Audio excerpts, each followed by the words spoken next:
नमस्कार, आप देख रहे हैं 4 PM और मैं हूं आपके साथ निधि तिवारी। द्वारका एक्सप्रेसवे में हुए भ्रष्टाचार को लेकर जब से सीएजी की रिपोर्ट में खुलासा हुआ है, तभी से लोग ये जानने के लिए बेताब हैं कि आखिर 1 किलोमीटर की सड़क बनाने में 250 करोड़ रुपए कैसे लग गए। क्या ये सड़क सोने की बनी है या फिर कुछ और अब भाई इतनी महंगी सड़क देखने के लिए जाहिर सी बात है कि लोग तो पूछेंगे ही कि कैसी है ये 250 करोड़ की 1 किलोमीटर की सड़क। तो जैसे ही ये खबर सामने आई, सीएजी की रिपोर्ट सामने आई, तो लोग पहुंच गए उस सड़क को देखने और वहां पर पहुंचकर क्या देखा आपको बताऊंगी। लेकिन सबसे पहले आपको बता दूं कि सीएजी वो संस्था है जिसकी रिपोर्ट से 2014 से पहले तहलका मच जाता था। वही सीएजी की रिपोर्ट मोदी सरकार को लेकर एक के बाद एक कई बड़े खुलासे कर रही है, लेकिन सरकार से लेकर मीडिया तक सब के सब मौन है। अभी कुछ ही महीनों में जो है सीएजी ने इस सरकार में हुए 7 बड़े घोटालों का पर्दाफाश किया है। लेकिन क्या किसी घोटाले के बारे में आपको चैनल्स ने बताया?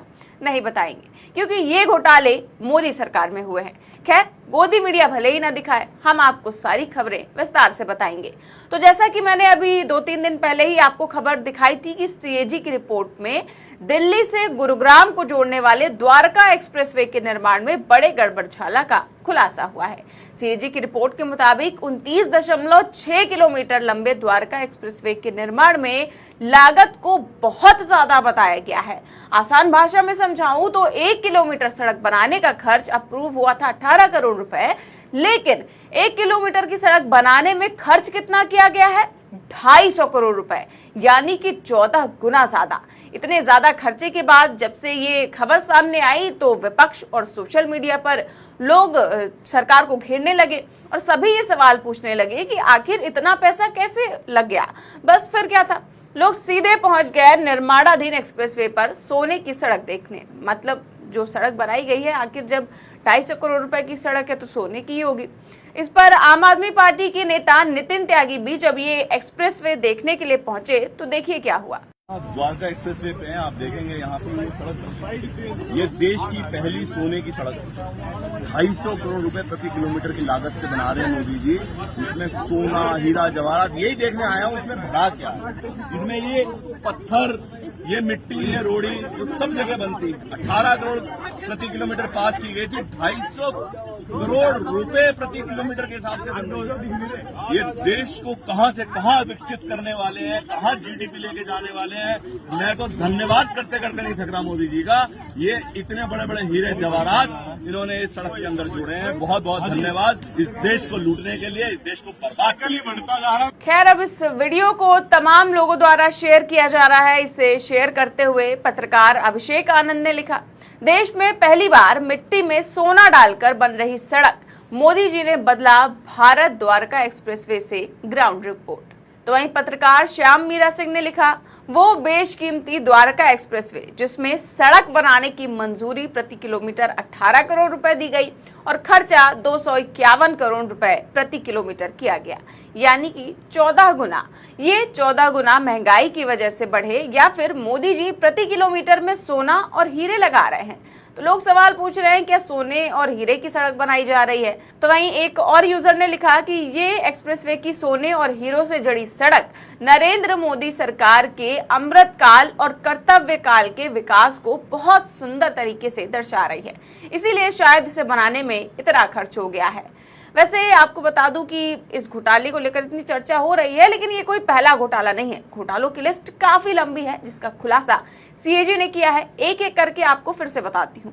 पहला है भारतमाला प्रोजेक्ट की बिडिंग में फर्जीवाड़ा, इसमें लागत दोगुनी दिखाई गई। तो दूसरा है टोल नियमों का उल्लंघन कर एनएचएआई ने जनता से वसूले 132 करोड़ रुपए। तीसरा है आयुष्मान भारत योजना के 7.5 लाख लाभार्थी एक ही नंबर से लिंक हुए हैं।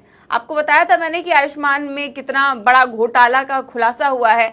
कहीं कहीं पर तो ऐसा हुआ है कि जो शख्स मर चुका है उसको लेकर भी आयुष्मान भारत योजना उस पर एक ही नंबर से लिंक है। कई सारे इस तरह के खुलासे हो चुके हैं। तो वहीं अयोध्या डेवलपमेंट प्रोजेक्ट में भी ठेकेदारों को अनुचित लाभ दिया गया है। बताइए, इन्होंने तो अयोध्या को भी नहीं छोड़ा, जो इनका ड्रीम प्रोजेक्ट माना जाता है, जिसको लेकर खूब वाहवाही लूटी जाती है राम मंदिर को लेकर। वहां पर भी इस तरह का घोटाला। पांचवा है, ग्रामीण विकास मंत्रालय ने पेंशन स्कीम का पैसा प्रचार में खर्च कर दिया। बताइए, गरीबों के जो पेंशन स्कीम होती है, बुढ़ापे का सहारा होती है, उसे प्रचार में खर्च कर दिया गया, होर्डिंग्स में खर्च कर दिया गया और साहब की छवि चमकाने में खर्च किया गया। तो वही छठा है, एचएएल पर विमान इंजन की डिजाइन प्रोडक्शन में गंभीर खामी के आरोप, 154 करोड़ का नुकसान। सातवां, जैसा कि यही जो चल रहा है, द्वारका एक्सप्रेसवे में 1 किलोमीटर सड़क बनाने में 250 करोड़ रुपए खर्च। तो अभी इसको लेकर काफी ज्यादा चर्चा हो रही है, लेकिन सबसे बड़ा सवाल यह है कि 2014 से पहले सीएजी ने मनमोहन सिंह की यूपीए सरकार पर कई घोटालों के आरोप लगाए थे। कहा तो यह भी जाता है कि इन्हीं रिपोर्ट्स के खुलासों की वजह से मनमोहन सरकार चली गई थी। लेकिन अब सवाल यह है कि यही सीएजी की रिपोर्ट जब मोदी सरकार के घोटालों का खुलासा कर रही है, तो आखिर मीडिया और सब के सब मौन क्यों हैं? जिस सीएजी के खुलासों पर 2014 से पहले मनमोहन सरकार में सारे टीवी चैनल्स डिबेट करते थे, सवाल पूछते थे, दिन रात वही चलाते थे, लेकिन अब वही सीएजी मोदी सरकार के इतने बड़े घोटालों पर खुलासे किए जा रही है, तब सारे मीडिया चैनल्स खामोश क्यों हैं? इतने बड़े खुलासों पर भी खामोश रहने वाले चैनल्स को और एंकरों को सुप्रिया श्रीनेत ने तगड़ा जवाब दिया है। सुनिए। मैं उस दिन का इंतजार कर रही हूं जब ऑफिस से फोन आए और कहा जाए कि आज आपको फला चैनल पर जाना है, सीएजी की रिपोर्ट पर चर्चा है। क्योंकि बड़ी चर्चाएं हमने 2014 से पहले देखी हैं। आंख खुलने से लेकर रात को सोने तक सिर्फ सीएजी नजर आता था टीवी चैनलों पर। और जब वो रिपोर्ट ध्वस्त हुई, जब वो रिपोर्ट झूठी साबित हुई, जब न्यायालय में वो खड़ी नहीं हो पाई रिपोर्ट, तब मुझे कोई डिस्कशन नहीं नजर आया। आज मुझे कोई डिस्कशन क्यों नहीं नजर आता है? सीएजी किस पैसे की ऑडिट करता है? ये पैसा जो है ये सरकार का खर्चा है। सरकार का खर्चा कहां से आता है? ये हमारा और आपका पैसा है, ये जनता का पैसा है, ये ऋणदाताओं का पैसा है, ये करदाताओं का पैसा है। और हर व्यक्ति इस देश में टैक्स देता है, जीएसटी के माध्यम से, डायरेक्ट टैक्स के माध्यम से। 50% सबसे निचली आबादी 64% जीएसटी दे रहा है। तो मुझे ऐसा लगता है कि इस पूरे मामले पर थोड़ा सा जागो मीडिया, जागो भी होना चाहिए। जरूरी है वो होना। 9 साल से सीएजी भी चुप था, 9 साल से मीडिया भी चुप था। हवा का रुख बदल रहा है दोस्तों, आप भी उस हवा के रुख को पहचानिए।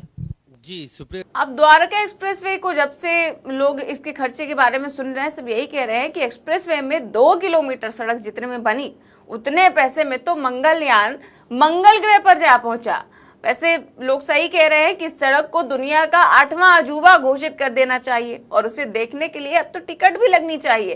खैर, अब लोग देखने पहुंच रहे हैं वहां पर, एक ही नहीं कई लोग जाके पहुंचे हैं और इस तरह की रिपोर्ट भी पेश कर रहे हैं। हालांकि ये मजाक की बात नहीं है, ये मजाक के रूप में लोग शेयर कर रहे हैं कि सोने की सड़क है, सोने की सड़क है। लेकिन इतना बड़ा भ्रष्टाचार मोदी सरकार की नाक के नीचे से कैसे हो गया, ये सोचने वाली बात है। फिलहाल आपकी इस खबर पर क्या राय है, इन घोटालों पर आप क्या सोचते हैं, हमें कमेंट बॉक्स में जरूर बताएं। देश और दुनिया की तमाम बड़ी खबरें जानने के लिए देखते रहिए 4PM न्यूज नेटवर्क। नमस्कार।